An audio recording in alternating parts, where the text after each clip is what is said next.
I just want to say this. Wow, I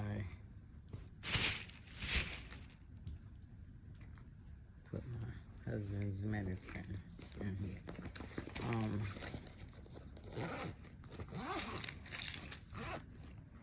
In the Bible, right, where the boy was born blind. All right, I'm going to take it.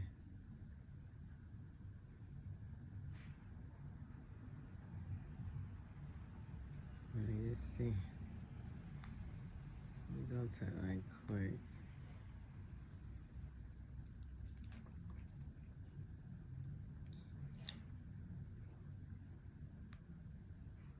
I'm going to give a little Bible study, a little bit of Bible study, realistic life, the consequences of sin, and the results. You know? Wait, let me say.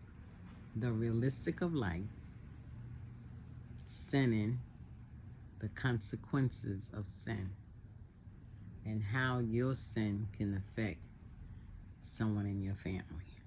I don't know. I'm going to say I'm being led to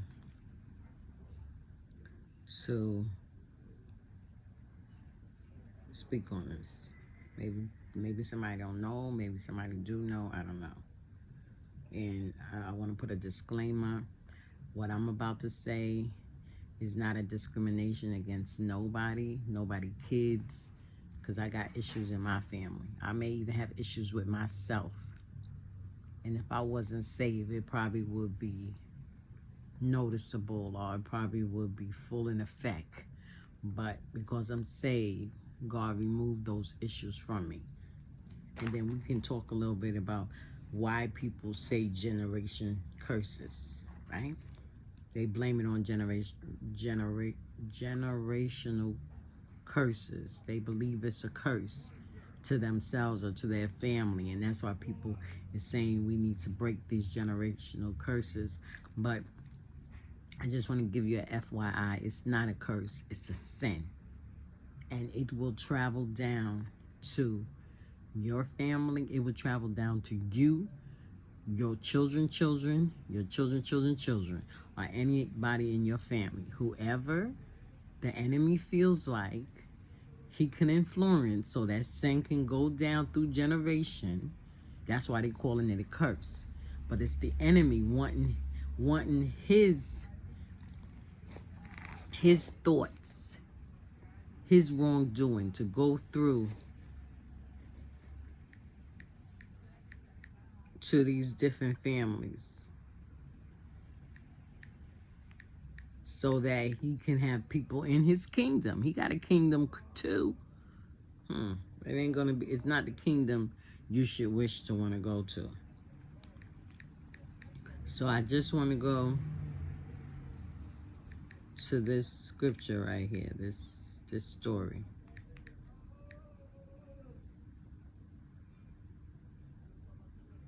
Let me see. Dad, I can't remember right offhand where that scripture is.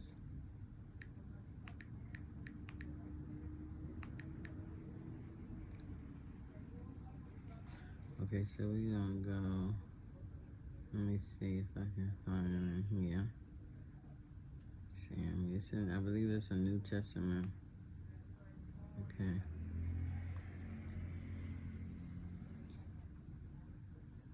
Okay, I'm coming to the house.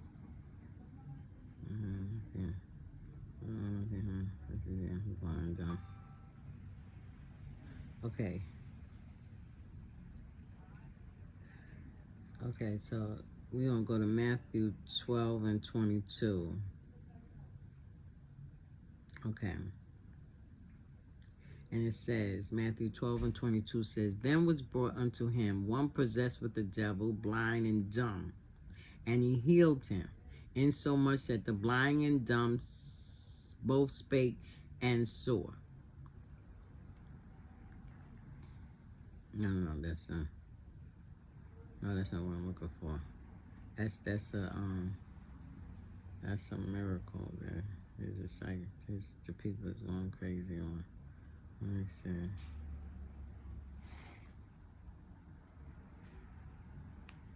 Okay, so call Brian Baltimore. So, okay. Okay, we got Luke.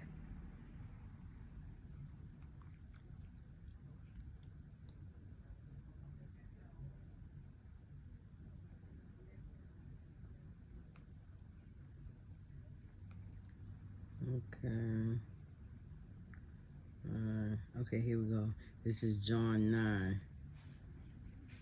John 9 and 1. And as Jesus passed by, this is John 9 and 1. And as Jesus passed by, he saw a man which was blind from his birth. I thought it was a boy, but it's a man. And his disciples asked him, saying, Master, who did sin, this man or his parents, that he was born blind? Jesus answered, Neither had this man sinned, nor his parents, but that the works of God should be made manifest in him. When he had thus spoken, he spat on the ground and made clay of the spittle, and he anointed the eyes of the blind man with the clay. Just throw this in right quick. This is where that minister, I think something, whatever his name is, he spat on his hand, spit on his hand, and he did something and put it on somebody. You know, it came up on my feed that, you know, they was interviewing him and he said that was his brother or somebody like that. But this is where it's coming from. It's coming from the fact that Jesus did it. You see what I'm saying? I'm not knocking what he did, and I'm not knocking his reasons for doing things. But everybody ain't Jesus. Okay, so now let's go on. Okay. All right, so he anointed the eyes of the blind man with the clay. With the clay. Now, I know I'm trying to think. I'm not. It's not time for me. I'm not going to even worry about that. But I was going to say I didn't do research to find out other times when he spat on the ground and he put the spit on him. So, but according to this, he made clay. He didn't take his spit and put it on the person's eyes or face, wherever. He spit and he made clay. He spat on the ground and made clay of the spittle. So it didn't even say he put dirt. So they're going to miracle. Because it didn't say anything about he picked up the dust and he spat and it turned into, he made clay. He said he took the spit and he made clay of the spittle, and he anointed the eyes of the blind man with the clay, and said unto him, Go wash in the pool of Siloam, which is by interpretation sent. He went his way therefore and washed and came seeing. Okay, now let me just tell you why I'm going that route with this.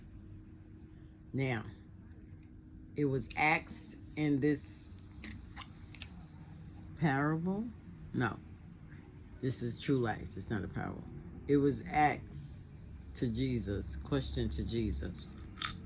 Who sinned, this man or his parents? Right?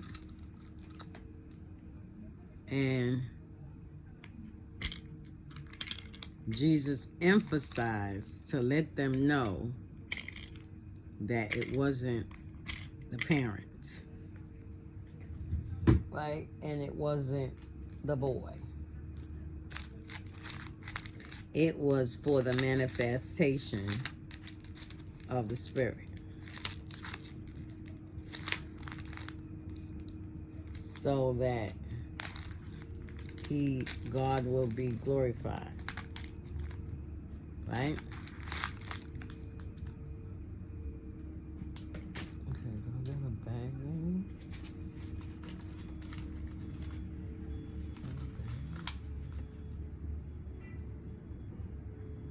His astrovastin is done. I thought I just got... This is July 2nd. August 2nd. Yeah, it's time for his next fill up. Let me see if he had any leftovers. I think he got some leftovers. I'm sorry, I'm filling up my husband's meds while I'm talking. So it may be a bit just, I don't really think. I ain't got no asterastins in here, so.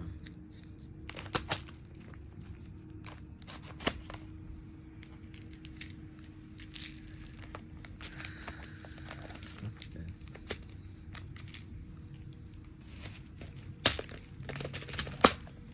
Okay, so I'm gonna have to go and get that. He ain't got none left over. What's this?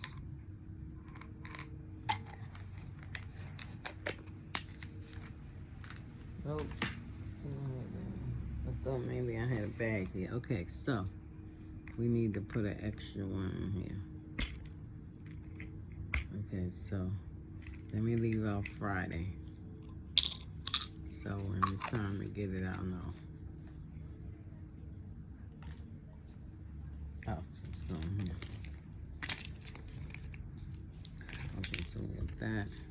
All right, so let me come back after I do this.